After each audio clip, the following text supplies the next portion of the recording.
Je dirais d'abord dans un premier temps que je vais parler de l'affaire Almadi. Et juste une phrase avant de vous passer ma petite introduction, qui est un modèle de justice. C'est Redresse, une association ONG qui travaille sur la question actuellement et qui a bien dit dans ses documents que Almadi c'est un modèle de justice. Mais d'abord, je dirais que c'est une satisfaction pour les victimes et que c'est le triomphe de la cause des victimes. Pour intervenir d'une manière rapide sur cette question, je parlerai en introduction, en liminaire, d'une manière assez rapide, parce que c'est très difficile d'évoquer ce sujet dans ce temps limité à 10 minutes. Je parlerai de la présentation juste de Tombouctou du Mali et de son patrimoine, qui est un patrimoine historique protégé. Je parlerai aussi du principe de la protection de ce patrimoine devant la Cour pénale internationale, parce que c'est le cas de l'affaire Almadi. Et je dirais surtout la portée, l'effet du jugement de condamnation et de l'ordonnance de réparation.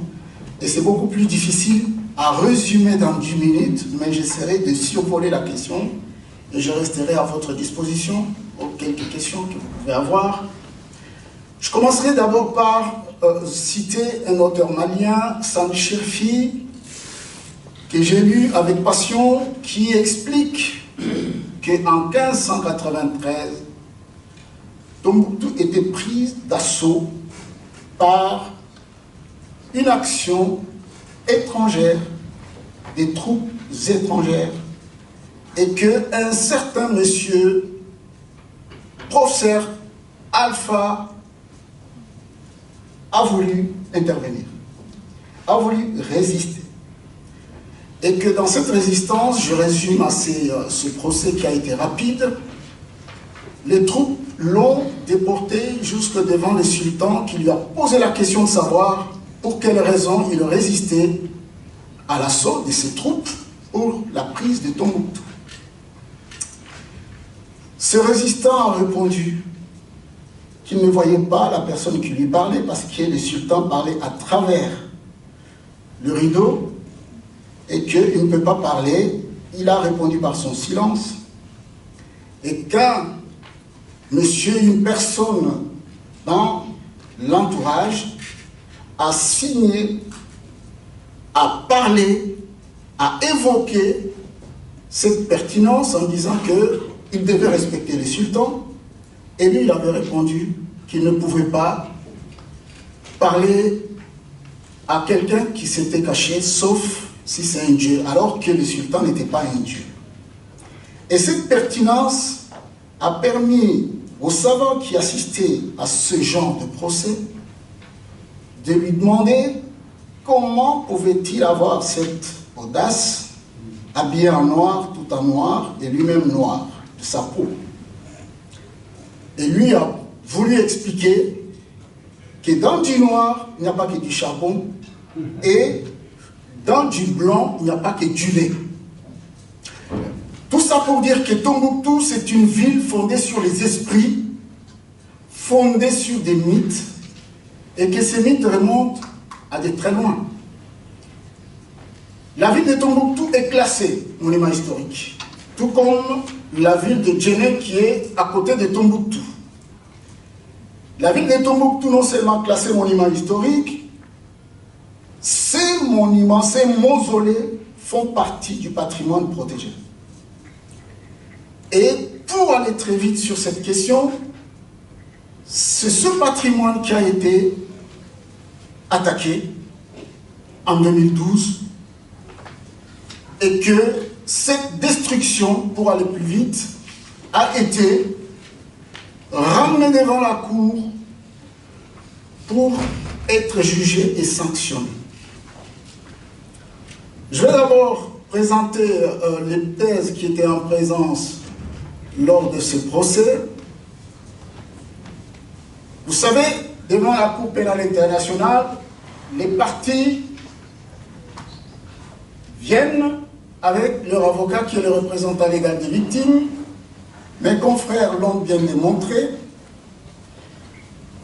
Ils sont participants et demandent l'autorisation de présenter leurs observations. Et les thèses qui s'affrontaient lors de ce procès Al-Mahdi, devant la Cour pénale internationale,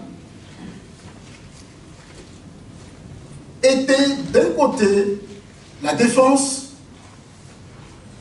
qui se présentait sur le profil, sur une demande de l'application du plaidé coupable sur le modèle du comportement de son accusé, et de l'autre côté, l'accusation, bien sûr, qui insistait pour que ce plaidé coupable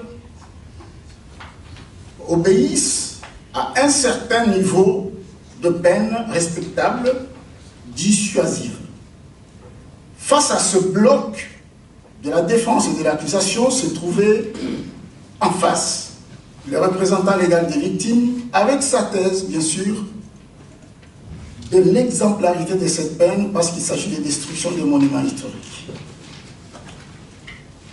Alors, c'est un procès très difficile, mais qui a abouti à une solution exemplaire et historique, parce que la Chambre, je vais très rapidement, qui était amenée à répondre à ces trois thèses, a voulu non seulement trouver l'équilibre entre la thèse de l'accusation et de la défense, mais surtout sanctionner la destruction des monuments historiques,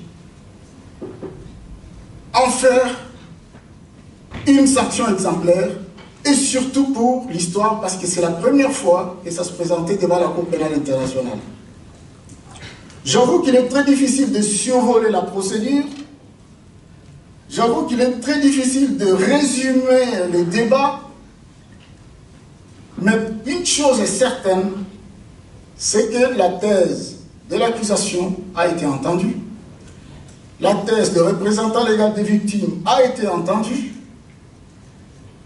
et la Chambre a apprécié d'une manière in concreto, comme nous le disons, les éléments de destruction, les éléments de fait pour aboutir à une sanction exemplaire dans son jugement. La Chambre a reconnu le patrimoine malien comme étant un patrimoine historique, protégé, et que ce patrimoine protégé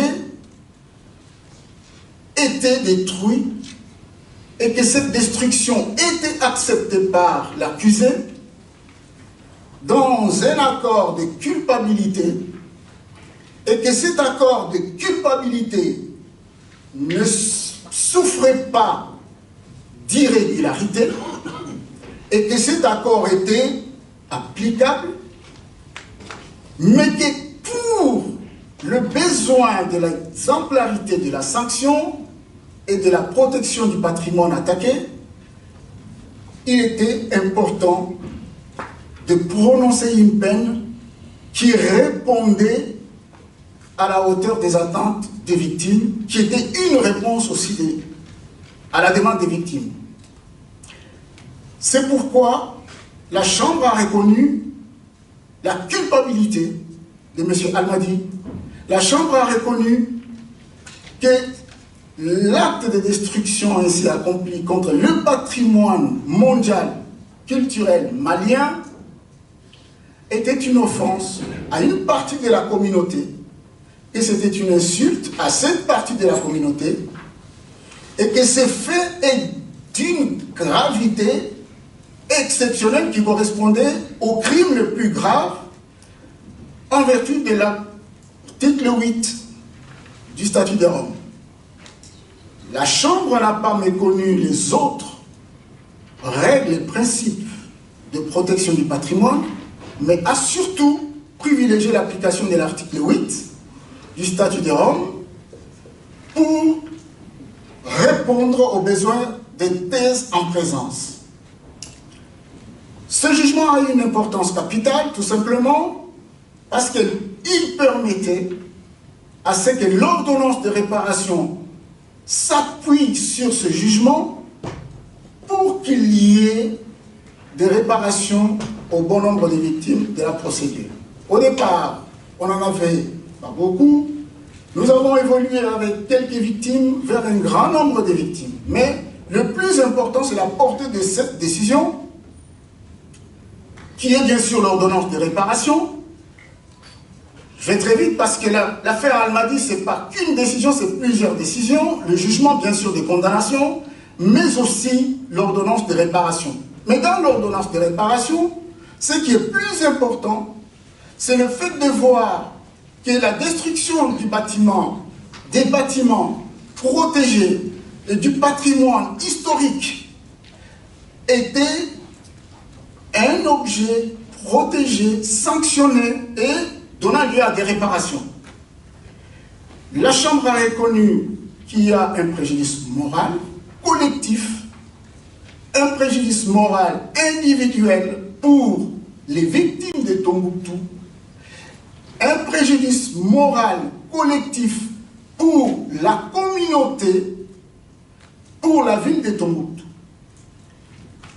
À ce procès se retrouvaient les personnes physiques qui étaient victimes, les personnes morales, l'État malien qui était présent à ce procès, l'UNESCO bien sûr qui a été indirectement reconnu et réparé toutes les deux personnes morales à 1 euro symbolique, parce que tout simplement il était question de prononcer le principe de réparation et le montant de réparation. La Chambre a reconnu Almadi coupable, responsable, co-auteur, et qu'il devait réparer à la hauteur de 2 700 000 euros, avec bien sûr modération sur sa partie de réparation financière. L'UNESCO n'a pas attendu cette réparation en totalité. L'UNESCO avait déjà procédé à la reconstruction des bâtiments historiques et des monuments à Tombouctou, en collaboration avec les familles, ce qui était une bonne chose, en dehors de la procédure de réparation. Je ne peux pas m'étendre sur la procédure de réparation parce que nous y sommes, elle est en cours, mais une chose est sûre, que la Cour pénale internationale a donné satisfaction aux victimes. Les deux jugements que je vous explique ont produit un effet sur le public malien, sur la communauté de Tombouctou. Les anecdotes, nous en avons beaucoup. L'appréciation de cette décision a été non seulement un élément important constaté au sein de la communauté malienne, mais aussi au sein de la communauté internationale. L'affaire Almadi a été l'affaire la plus suivie. C'est un modèle de justice, comme Redresse le disait. C'est une affaire qui a intéressé un grand nombre de médias internationaux. C'est une affaire qui a intéressé un grand nombre de chercheurs. C'est une affaire qui a intéressé aussi des universitaires. Nous en avons, pour l'exemple, une publication qui vient de nous arriver d'Oxford, qui parle de l'affaire Almadi. Et dans le sens le plus positif du terme. Et la Cour en sort la tête haute, parce que dans ce contexte de conflit, d'hostilité permanent à l'égard de la Cour, voilà que les victimes ont trouvé sourire. Pour quelque peu vous dire quelques anecdotes avec les victimes sur le terrain, qui chantaient, qui dansaient, parce qu'il y a une condamnation avec l'espoir que ça a suscité. La Cour avait joué un rôle important, assez important. Et sur ce plan-là, et dans cette communauté-là, nous pouvons que l'apprécier, et je pense que je n'ai pas débordé, et je me mettrai à votre disposition si éventuellement il y a des questions.